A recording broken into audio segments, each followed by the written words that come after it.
Pledge of an Electronics Engineer. I am an electronics engineer in my profession. I take deep pride, but without vainglory. To it I own solemn obligations that I am eager to fulfill. As an electronics engineer, I will participate in none but honest and legal enterprises. To him who has engaged my service as employer or client, I will give the utmost of performance and fidelity. When needed, my skills and knowledge shall be given without reservation for the public good.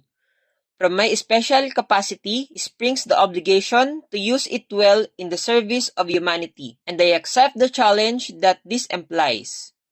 Silus of the high repute of my colleague, I will strive to protect the interest and the good name of any engineer that I know be deserving, but I will not shrink should duty dictate from disclosing the truth regarding anyone who, by unscrupulous act, has shown himself unworthy of the profession.